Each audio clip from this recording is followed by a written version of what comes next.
केन्द्र 11 वर्ष एवं राज्य 1 वर्ष उपलक्षे पद्मपुर मंडल में एक विशाल समावेश अनुष्ठित होइछि। भद्रक जिला वासुदेवपुर निर्वाचन मंडल अंतर्गत एड़ताल जगन्नाथ मंदिर परिसर में पद्मपुर मंडल कार्यकर्ता मानकर वैचारिक स्पष्टता तथा संगठन को ऊर्ध्वगामी और समन्वित भाव में लोकाभिमुखी करने निमित्त आयोजित मंडल स्तरीय समावेश अनुष्ठित होइछि।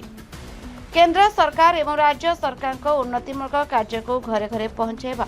लोकमानंकु सचेतनता कराइबा अतिथि माने सभारे अभिभाषण रखिथिले। एही कार्यक्रम में मुख्य अतिथि भाव योगदान करते बीजेपी दल जिला सभापति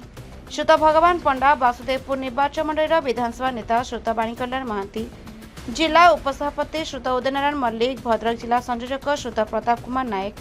वरिष्ठ बीजेपी नेता श्रुत अशोक कुमार साहू, भद्रक जिला कोषाध्यक्ष श्रुत जयप्रकाश मल्लिक,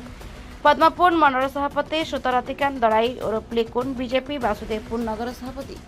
श्रुत आशुतोष सामल, मंडल प्रतिनिधि श्रुत राजकुमार नायक, पूर्वतन सरपंच श्रीमती मानसी नायक, आलोक जेना, शिवा प्रसाद बड़ एवं सहस्र संख्यार महिला पुरुषों सहित देवदुर्लभ कार्यकर्ता माने उपस्थित थे। देखु भारतीय जनता पार्टी आम जो समावेश थिला पद्मपुर मंडल में आज अनुष्ठित हो जाइए। आज ये कार्यक्रम रे आम जिला सभापति भगवान पंडा महोदय एवं जिला उपसभापति उदय नारायण मल्लिक महोदय सहित वरिष्ठ नेतृत्व देवदुर्लभ कार्यकर्ता मान थिले और ये कार्यक्रम को सफल करचंती। केन्द्र 11 वर्ष ओडिशा रे 1 वर्ष पूर्ति उपलक्षे सरकार जो योजना अच्छी लोकाभिमुखी योजना से विषय आलोचना होती एवं देवदुर्लभ कार्यकर्ता सहित आलोचना सरला पर कार्यक्रम टी आम सफल रूप से सारी। पद्मपुर मंडल रे राज्यर जो राज्य सभापति निर्देश क्रमे जो समावेश होता। आज आम मंडल सभापति श्रद्धेय रतिकांत दड़ई नेतृत्व में तथा जिलार सभापति भगवान पंडा अन्य वरिष्ठ नेतृमंडल उपस्थित आज मंडल समावेश हो सारी। केन्द्र 11 वर्ष तथा राज्य 1 वर्ष जो केन्द्र यशस्वी प्रधानमंत्री जो